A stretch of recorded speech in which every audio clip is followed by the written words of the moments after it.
Hey guys, we're gonna do our reaction to the slew of races and the quote unquote race that we had at Talladega this weekend. Um, it's been what, an hour and a half since the race ended? Yeah, about that. Yeah. Yeah, about that. So, these are pretty close to like live reactions. We'll just go in order. Let's talk about the ARCA race first. I did get to watch the ARCA race. I missed the beginning of it because I forgot what time it came on. But I turned it on to Greg Van House getting turned into the wall. Beautiful. So that was cool. Right. Out of the ARCA race, for what it was, and given how many competitive cars there are, it was okay. I'm not going to say it was great. The broadcast was kind of stupid. Which it usually is. Yeah, I know. I say this as a person that is a firm believer that Jamie Little can be a good play-by-play. She needs to stop doing ARCA races. I absolutely agree with you. There's nothing of substance that happens. It's not worth her time. She ends up having to awkwardly fill the time joking with Blaney about his bow tie and Lunchables and God even knows what else. Ice cream. They talked about a lot of nonsense. Yeah. Which, yeah, I get it. When you have that little substance in the race, yeah, it is what it is. But anyway, Jesse Love won because they decided to race on every lap except for the last lap. Right. It doesn't make any sense to me. Why that? I don't know. It was just no, apparently not. We're just going to let Jesse Love win. Muniz had a couple good saves. He ended up getting shuffled back outside the top 10. So you beat me with your pick of whoever's in the 18. I can't remember his name. Taylor Gray. There we go. That one. I was either going to completely botch the name or name the wrong brother, so I just didn't. Right. I'm pretty sure Frankie finished in the top 10. I thought it was 11th. I can look this up.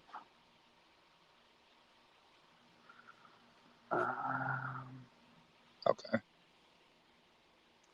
Yeah. I don't know. Let's see.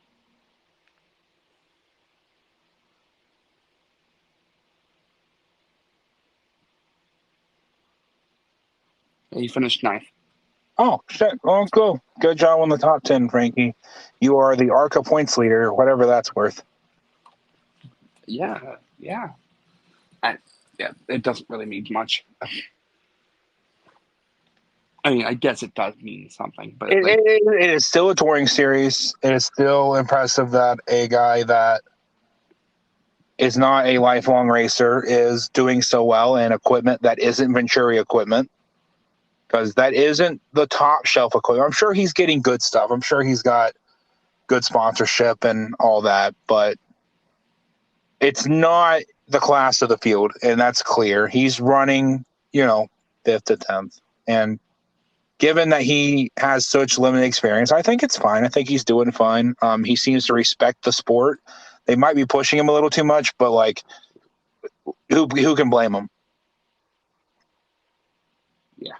Who else in that entire series can you push that isn't already racing in the trucks? Yeah. But good on them. Well, good on him. Let's talk about the Xfinity quote-unquote race. I'm going to be real honest. I didn't go back and watch the highlights, and I was in a movie for all but like the last 60 laps. I watched the last 2 restarts on TV, and the rest of the last stage I listened to on MRN. I saw that Blaine Perkins flipped like 6 times. Yeah, it was pretty violent. Yeah, he's still in the hospital, but he's alert. He's in good spirits. They're keeping him for observation. I'm assuming he got knocked around pretty good in there. Well, probably, yeah. I'd imagine But so. as if anyone doesn't know, that crash looked very violent, but it's honestly much the wreck we'll talk about later where Priest ran into Larson. Well, yeah. But because instead of the energy going straight into like the car or the wall or like it was a more gradual slowdown and the energy sort of dissipated as he flipped. It is not good that he flipped, but it is better than say someone hit him while he was upside down or something. Yeah. So cool. Hemrick had the worst block I've ever seen in my life. Yeah. I did get to see that. The ones we saw today. Today was one. I could see maybe a few bad blocks that weren't either going for the win or just a matter of circumstance with the bumpers being curved. It is what it is. But back to the ARCA race. I'm glad Hemrick's okay. He ended up staying in the car until they flipped it back over, which I get it, but like it's weird to me, like just that whole thing. But yeah. Luckily everyone seems to be okay. Blaine Perkins is still in the hospital as of earlier today. But he seems to be okay. It seems to be more of a cautionary measure than anything. I will say that Riley Herbst should not have raced today. Probably not. No. I don't know who was doing his care at the infield care center. I'm sure all the doctors are good doctors. And I don't want to talk about medical professionals. They have a stressful enough life. They get enough from the, anti-vax dumbasses and everything. But he probably should have went through another round of protocol before they let him race today. Probably. Just to make sure. I hope they actually did, but it would have been nice to know if they had, because that interview was rough. Yeah. Dude looked glazed over from what people said. I only heard it, but even from hearing his MRN interview, dude was struggling hard. He was, yes. But congrats to Jeb Burton, I guess. Yeah. More congratulations to Jordan Anderson Racing. They went to a 2-car team this year. They're racing with Jeb Burton and Parker Retzloff, who I think is underrated as fuck, but that's only because, he came from iRacing, so obviously. But, they finally got a win. Retzloff finished top 10. Good for that team. There were some good runs by some small teams, but that was not a race. Yeah. That was not a race. I've said it before that it's like a Royal Rumble with stock cars, but I heard a better one in the Discord. It was it's a Hell in a Cell TLC match. So tables, ladders, and chairs in a Hell in a Cell where everybody just gets the fuck beat out of them. Yeah, basically. It's not perfect analogy. If that race was about who was the best racer, Austin Hill would have won. Because he's the best racer at that kind of track in the field. I'm sorry, he is. But he got caught up in somebody's mess because of course he did. Just like the JRM guys did, just like fucking half the field did. I think there were 7 cars that didn't get involved in an incident. I think I heard Tony say that on race day today. 7 or I thought I heard 7 that weren't involved in an incident. At one point. I don't know. It was in the single digits. Yeah. That's not racing. I would rather that we go back to, and they're not going to do it. This is a ticket seller. It is what it is. And if the small teams that can't afford it, they're just going to stop showing up. I mean, it sucks because I don't think this is a racing track at this point. No, it really isn't. Talladega, before me and you were even alive at this point, was a track. Actually, it was before we were alive. They put the restrictor plates on in the early 90s. What the fuck am I talking about? Talladega used to be a track that was about going the fastest. It was, yeah. Bill Elliott unlapped himself and won the race because he had the fastest car. Twice because he had the fastest car. And once they put those plates on, for a while until they figured them out, it kind of stayed spread out. And, there was the Gen 4 had a natural air bubble, so you couldn't bump draft. That was about the last time that I really enjoyed plate racing. I did enjoy the tandem racing because that split up the big packs too. But for obvious reasons, that went by the wayside. The obvious reasons being people like Brad Keselowski and a Phoenix Racing car. Was it Phoenix Racing? Yeah. And, Front Row Motorsports. And, you can't have those guys showing up your big teams. Right. That would be crazy. Yeah, right? We wouldn't want any kind of underdog story in the sport. Anyway. But what the Xfinity race showed is not racing. It very much mirrors my comments from last week that racing etiquette is dying. And this week was not because of the drivers directly. It's a product of the type of racing that this is. Well, quote unquote racing. It's not racing. The type of entertainment with the vehicles on the track that this is. And the drivers are just playing with the tools that they've been handed. You're absolutely right there. 100%. I don't know how else to put it. And it sucks to see because I feel like that if we went back to a package that really lent itself to the driver's talent, we could get not as entertaining, but less expensive and better product. Yeah, basically. But we gotta put on a show. Got to put on a show for those commercials. Right. But let's move on to the Cup race. Good job. Shout out to Jordan Anderson Racing. Good for them. Glad everyone's seemingly okay. Hopefully Blaine gets released from the hospital tonight or tomorrow. So I hope so. Me too. Anywho, with that, let's talk about the Cup race, the Geico 500 at Talladega. I thought it was a really good race. We saw some 3-wide racing. We did. And I thought it was very good. If we're going to continue doing this. So it isn't like this is going away. Like you already said, this is the show. This is the show. Get used to it. Basically. If they could have a bit more power so the third lane could stick around a little bit better and maybe a little bit less downforce so they can move around a little more, and maybe they're not going to put softer tires on it, so I'm not even going to suggest that. But with what we have, if they did those two things, I feel like for what this is, it would be perfect. Yeah, you're absolutely right there. I mean, these cars have routed bumpers. They do not push well. You saw it all race long, especially with the Toyotas. Chase Elliott. Yeah, Toyotas were struggling. They were just loose, but you had to be loose to be fast.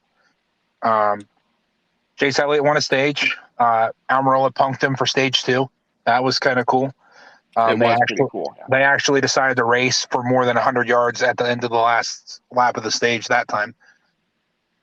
And Almirola had put himself in position to pull that move again until, was it 8 to go or 7 to go? Something like that. Yeah. It was close enough that where it would be overtime, but I don't understand why, but yeah. I don't understand why we need to run all those laps under caution, but whatever. Yeah. Whatever. That's just NASCAR's new thing. We're just going to run 7 laps under caution every time there's a caution. And then wonder why everyone's running out of gas. Anyway. No, couldn't do that. No, not at all. It was just a racing deal. I want to emphasize that this conversation and the next one that we're going to have were racing deals. When I say that this is somebody's fault, I am not blaming them for wrecking. I'm just giving them fault for the incident. This stuff happens in racing, but someone has to be at fault. Right. So the first incident we're going to talk about is Joe Logano got pushed out of line and checked up to the front of Corey LaJoie's bumper, and Corey LaJoie tried to catch up for him as Ricky Stenhouse went into the back of him as they transitioned off of the banking of the corner onto the banking of the straightaway. Him and Logano made contact, and it turned Logano. Right, and you could tell Corey did not want to make contact yet. Right. Corey did not want to make contact. Corey didn't really have a choice in the matter. Ricky probably didn't know what the hell was going on because he can't see through an entire car. But Ricky initiated the contact with Corey that caused the contact with Logano that would have been, if it just been just a little bit later, they wouldn't have wrecked. And this race might have ended under green. Well, yeah, you never know. I was hoping it would end under green, man.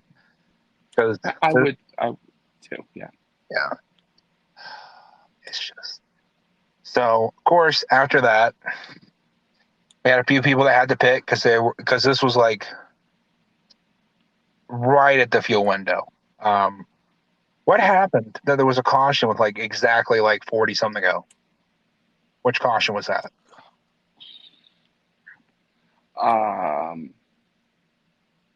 I can't remember. Harrison Burton. Yep. Was leading the race and got turned off of a bump in the transition from backstretch to turn 3.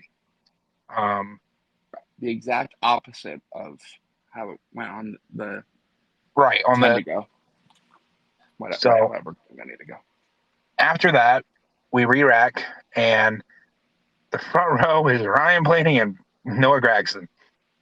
And this is the next incident. They were going in the 1. Ross was trying to push Gragson to the lead. These bumpers do not line up. They still don't line up. They don't line up. No matter what you do, they don't line up. I think that was on purpose, but it's at a detriment to the good parts of this product. Yeah. So Ross tried to give Gragson a push. Gragson got loose. Gragson tried to cut back down, and Ross was already there because Ross was already going too fast. And it wrecked Gragson and a couple other people. It did. That's the bad run. Yeah, it turned Kyle Larson into the infield.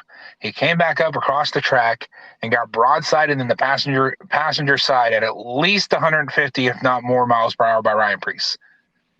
Yeah, which brutal, absolutely brutal. It busted that roll cage, like it moved those bars at least 1.5 feet. Right, and it has to be said, if I see anybody talking shit about the cars, a car is not supposed to, no matter what it is, it's not going to take a hit at 160, 170. Yeah, not a broadside hit. It's just not happening. You can only make metal so strong. Exactly. Like there's a limit. You can add as many crossbars as you want. You can't do anything about that. That's why the drivers don't sit against the sides of the car. That's why they sit closer to like the center. Right. But this sport is very dangerous, and I'm so glad that Larson was able to walk away from that. I'm glad he's okay. And Ryan too. That was a hell of a hit. What had happened was they checked up for the initial wreck. They thought Larson might stay down, and they saw him starting to come back up. And I'm sure Priest's spotter told him to gas it up, try to get by. And it was just an unfortunate line of events that led to that. And like Tony said, even if he got on the brakes, it was still going to be a massive hit. Yep. I'm sure he tried. Right. But I'm glad everyone's okay. That's the important thing. Right. That led to some more people having to pit because they were going to run out of fuel. And that led to a restart with another 2 to go. Kyle Busch stayed out on a miscommunication with his pit crew. He was supposed to come down to pit and did not. So ended up being him and Bubba and Blaney basically going for the win. Right. Yeah. As they were coming to the green flag, Ty Gibbs ran out of fuel. They get around one time, mostly clean. Almirola falls back. I don't know if he broke or if he ran out of fuel. I still don't know. I couldn't tell. Yeah, they said, "Oh, he's probably out of fuel," but then they're like, Then "Oh, they and said something there's about sparks. Yeah, I'm like, that was bizarre. But sorry, they were coming to get the white, and Blaney gave Bubba a shot, and he went for the lead, and Blaney followed, and Bubba tried to block once, twice, three times, and like Blaney said, you can only block once, maybe twice. You can't block three times. It doesn't work. It doesn't matter what car you're in. You can't block three times. Yeah. I will say that Bubba wrecked twice before he finally did wreck. So props to him for. I mean, he damn near saved it twice, man. He did. He definitely did. But he did not. Kyle Busch got ahead of Blaney before the caution came out, and Kyle Busch is your winner of the first plate race since the Daytona 500 that he probably should have won. Right. Yeah. So, it ebbs and it flows, and sometimes instead of being the one that gets screwed over, you're the one backing into it, so to speak. Yeah. Can't believe he backed into another one. And I mean that in the nicest way possible. Nothing against Kyle. It is what it is. You have to be lucky and good. That's something we've said on here before. It's something we'll say on here again, I'm sure. You have to be lucky and good. Right. Absolutely. So I want to give a shout out to Chase Briscoe. Dude was coming down for the first set of green flag stops, and man, he sent it. He ended up spinning out and getting stuck on pit road because the splitter was on the ground too hard. He was just spinning in circles, destroying the tire. Yeah. Reddick did the same thing. I mean, yeah, Reddick did the same thing, and they didn't call a caution for it because he was able to keep going, but he smacked the wall, and he came back to, I think, a top 15. It was like 13th or 14th, I think. I think he finished one somewhat ahead of Bowman. I know it was top 15. yeah, looking at it right now. And Briscoe finished fourth. Yeah, not completely sure how he was able to do that, but he did. So you got to be lucky and good. Right. That's 3 top 5s in a row for Chase Briscoe.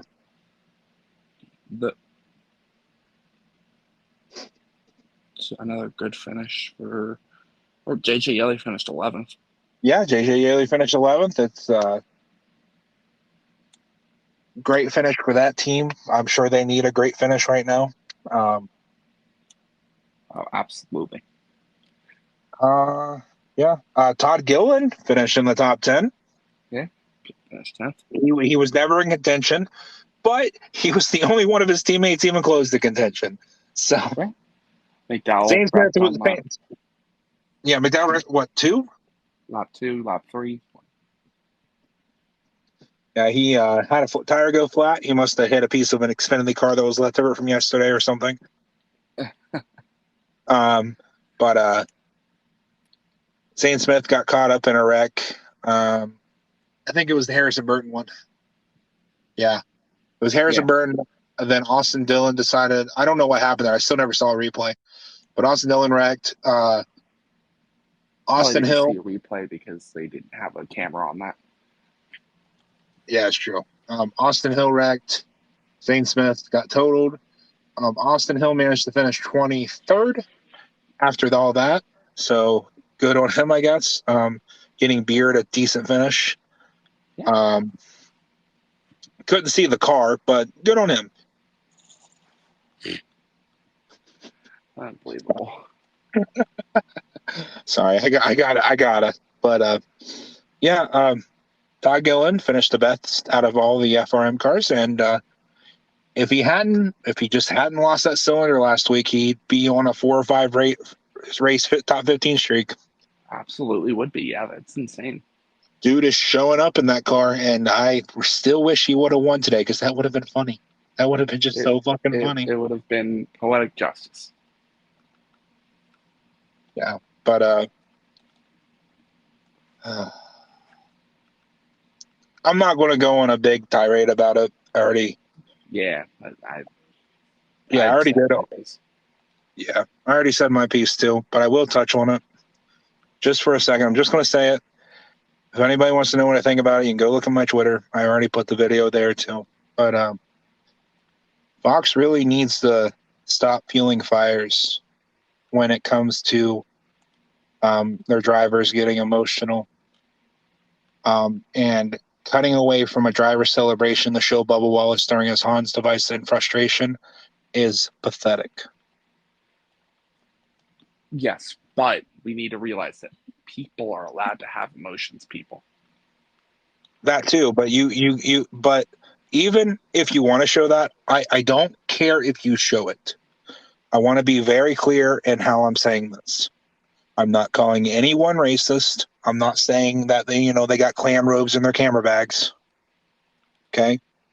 All I'm saying is two things. One, don't take away from what's going on to show it.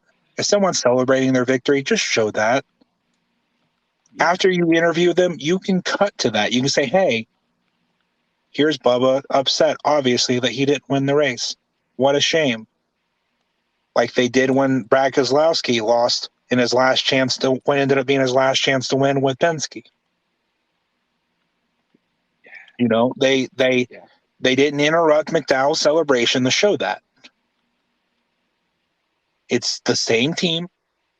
Just do that. Just show it separately if you need to show it. I don't care if you need to show it. I don't care if you show drivers having emotion. I'm not saying you can't show Bubba having emotion. He's one of them. He wears his heart on his sleeve. He said as much. But the fact that you had a side-by-side while Kyle was giving his interview, a Bubba walking, trying to get a gotcha reaction out of him, you know exactly what you're doing. You can go look at the comments on their social media posts and go look at the comments on the TikTok that I stitched. It's pathetic. You know what you're doing. And I don't think social media engagement is worth what you're doing. No, it really isn't. Not at all. I'm going to leave it there. That's how I feel about it. I don't think that they're doing anything with any other intention than to drive attention. You're trying to retain people, but that's not the way you need to do it. Right. You need to promote the product properly, and you need to actually show people celebrating when they win instead of what you're doing. That's it. I think that's a pretty low bar. But yeah. Surprised. I would say that before that overtime stuff at the end, that the race was a solid 8.5 out of 10. And I'd say absolutely agree. And I'd bump it down to about an 8. I'm not a fan of the wrecks. I can't help it. That's totally fair. Yeah. The ARCA race, it happened. Probably a 3.5 out of 10. I really didn't have high expectations for it. Right. The Xfinity race did not happen. It was not a race. I'm not giving it a rating because it doesn't deserve one. Totally. And I know you were watching baseball and stuff, and you probably made the better decision. I absolutely did. Yeah. So 13-0 at home. Yep. And what's your record in Great American? 2-1. Hell yeah, bud. This year, we're not going to talk about anything. We're not going to talk about anything else. We're not going to. When you guys don't play us again for a while, do you? We don't go back into Great American until 2025. So. Oh. Yay. We'll play in 2024, but it'll be at home in Tampa. Yeah. Okay. Cool. Yeah. They never come here. I can't remember the last time the Reds played in Tampa. I can't remember the last time. No, I'm kidding. The team's not that bad. The team is surprisingly better than they have any right to be, and it confuses me. Yeah, but they just got swept by the Pirates. Yeah, but we beat you guys and then lost like what 13-0 or something. Yeah. In the last two games, you lost like a combined 20-0. So We're just very lukewarm and then ice cold. I don't know. The fact that we won anything, right, compared to how last year started, I mean, yeah, compared to how last year started, and Votto isn't even back from his rehab stint yet. He just got called back. I don't know if he made it back to roster yet. I don't know. I don't know either. It's so hard to follow the team. I'm not paying Bally $20 a month to watch the Reds lose. I'm just not doing it. Yeah, I still have no idea how they're still running, but Because they're charging people $20 a month to watch shit teams like the Reds. no, it's true. But the Rays are also with Bally, so I guess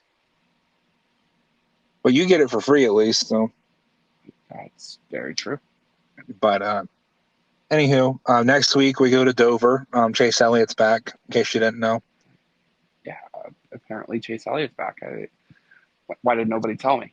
We're going to have Xfinity and Cup at Dover. We're going to have the Alabama Grand Prix in IndyCar, and then they're going to Azerbaijan in F1, I believe. Yeah, that'll be interesting. I am excited for that. I like Azerbaijan. I think it's a cool track. It's a very cool track, but it's also a very interesting track. For sure. So we'll hit you up with that near the end of the week. We'll try to come up with a good what if. See if we can find anything about Dover that's interesting. It's a very polarizing track. I enjoy it. I think it's got good character being a concrete oval. Yeah, absolutely agree. I always look forward to it. I wonder why. It's concrete. No, I know. Has Chase actually won there? I know he's came close. Yeah, he won last year. That's right. Yeah, he won. He won on all the concrete or the first two concrete races last year. That's right. Well, yeah, I think that'll about do us. Thanks guys for tuning in, listening to us. I don't know if you gained anything from this, but we appreciate you tuning in. Absolutely. And we'll talk to you guys in a couple of days and talk about Dover. Sounds good. Yep.